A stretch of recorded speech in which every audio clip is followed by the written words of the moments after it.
Саламатсыздар ма? Мен Қарғабаева Айгүл Бақытбекқызы, Ақтөбе гуманитарлық колледжі музыка пәнінің оқытушысымын. Әннің де естісі бар, есері бар, тыңдаушының құлағын кесері бар. Ақылдының сөзіндей ойлы күйді, тыңдағанда көңілдің өсері бар деп, ұлы ақын Абай жырлағандай, ән мен күйдің адам өміріндегі маңызы зор. Биылғы жылдың 10 тамызы ұлтымыздың ұлы ақыны, ойшылы, тұлға Абай Құнанбайұлының туғанына 175 жыл толып отыр. 10 тамыз күнін Абай күні деп белгілеп, мерекелер тізбегіне енгізілді. Ұлы ақынның музыкалық мұралары, оның ішіндегі күй мұрасын ұлықтауға, өскелең ұрпаққа насихаттау мақсатында Абайдың ойлы күйлер атты бейне сабақты назарларыңызға ұсынамын. Абай Құнанбаев 1845 жылы бұрынғы Семей облысы Абай ауданы Шыңғыстау өңірінде дүниеге келген. Қазақ халқының мәдени, рухани әлемінде Абай Құнанбаевтың алатын орны ерекше. Абай қазақ әдебиетіндегі ұлы тұлға, маңдай алды ақын. Қазақтың жаңа реалистік әдебиетінің негізін салушы. Бір басына сан қырлы өнер қонған Абай қазақтың музыка тілін абайлық стильмен байытқан. Көптеген әндермен күйлер тудырған жаңашыл композитор.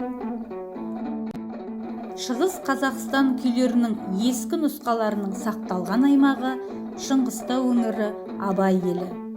Қазақ халқының ұлы ақыны, ойшылы Абай Құнанбаевтың Тор жорға, Май түні деген күйлерін белгілі күйші, зерттеуші Уәли Бекенов Ғайса Сармурзиннен жазып алып, жариялап, орындап, насихаттаған. Абай күй өнерінің соңына түсіп қумаса да, өзіндік стиль, өзіндік мәнермен аз ғана туындылар шығарған. Ақын күйлерінде абайлық стильге тән үн бар. Абай күйлерінің әндермен өзара үндестігі анық байқалады. Абайдың Май түні, Тор жорға, Абай желдірмесі сияқты күйлері бар. Абай күйлерінде арқа мен шығыс Қазақстан күйшілік дәстүрінің құрылымдық, мазмұндық және көркемдік болмысы белгіленеді. Май түні күйі терең сезіммен орындалады.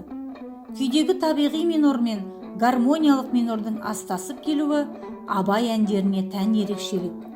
Абайдың бой бұлған, көзімнің қарасы, қараңғы түнде тау қалғып, қарашада өмір түр әндерімен ұштасады. 3 курс студенті Аманжолов Ақжолдың орындауында Абайдың күйі Май түні. Абай Құнанбаев Май түні. Бұл күйдің шығу тарихын айтып өтетін болсақ, қазіргі таңда бізде нақты деректер қолымызда жоқ. Бірақ та бұл күй жаздың жайма-шуақ айын, жайма-шуақ күнін сипаттайды. Бұл күйді Абайдан Ғайса Сармурзин Абайдың немересі Исмайылдан тікелей үйренді. Оны 1983 жылы Уәли Бекенов нотаға түсірді.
Екінші курс студенті Құспанов Айсұлтанның орындауында Абайдың күйі Тор жорға.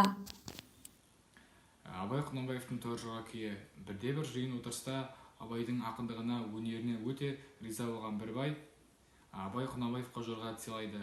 Абай сол жорға аттың сұлулығына арнап Тор жорға деген атты күйді шығарған екен.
Үш ішекті домбыра тобықты ішінде Абай ауылы, Абай айналасындағы өнер адамдарына көп тараған.